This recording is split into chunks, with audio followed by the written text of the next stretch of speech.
എടാ കഴിഞ്ഞ വർഷം ഓർമ്മ ഉണ്ടല്ലോ 35 കുണുവേണ് പിരിഞ്ഞു കിട്ടിയത്.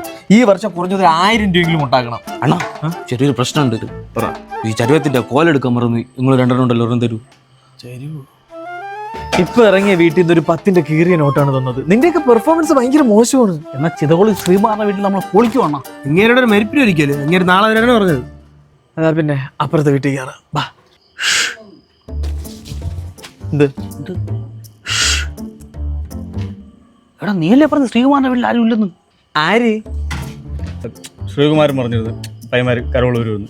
അപ്പോൾ നിങ്ങൾ കൊട്ടിപ്പാടിയിട്ട് പോ. പാട്ട് ഇഷ്ടപ്പെട്ട് ഞാൻ ഡാൻസ് കളിക്കുവാണെങ്കിൽ നിങ്ങൾക്ക് ഞാൻ 1000 രൂപ തരും.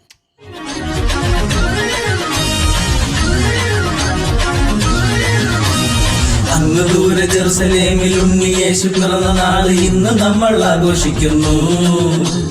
അന്നവിടെ യേശു തൂക്കി, ഇന്നിവിടെ നമ്മൾ തൂക്കും. Happy Christmas ആഘോഷരാവ്. ഏവാടാ പത്രോസേ, ഓടാ യുദാസേ, ഈ ഏരിയയിലെങ്ങും നിന്നെ കാണരുതേ. ഒരു സാന്റാ നീ എവിടെ, ഈ രണ്ടെണ്ണം വിട്ടിട്ട് പോകാം. ഓ തൂക്കിയോ തൂക്കിയോ തൂക്കി സാറ് തൂക്കി. വളരെ മനോഹരമായിരുന്നു. 1000 രൂപ ഉണ്ട്. പിന്നീട് നല്ല റൊമ്മിലിട്ട കേക്ക്.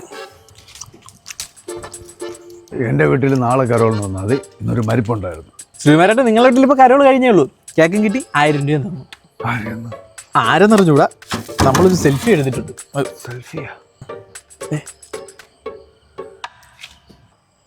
എടാ ഇവനെല്ലോടാ ഞാൻ കത്തിച്ചിട്ട് പോകുന്നത്. വടി പോലെ ഇരിക്കുന്ന ഒരു മനുഷ്യനെ കുറിച്ച് ചുമ്മാ ഒന്നും പറയല്ലേ. പോണ വീട്ടില്. ഇവന്മാർക്ക് എന്നാലും ഫോട്ടോ എവിടെ നിന്ന് കിട്ടി? കമ്പ്യൂട്ടർ ആയിരിക്കും. ആര്? ശ്രീകുമാരാ, ചത്ത എന്നെ കത്തിക്കാൻ എന്തുണ്ടാ നീ എൻ്റെ പള്ളേ കയറി കിടന്ന? അത് പോട്ട്.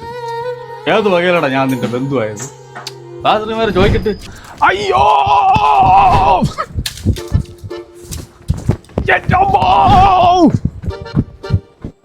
ചിതകൊളുത്തിയുടെ കാര്യം.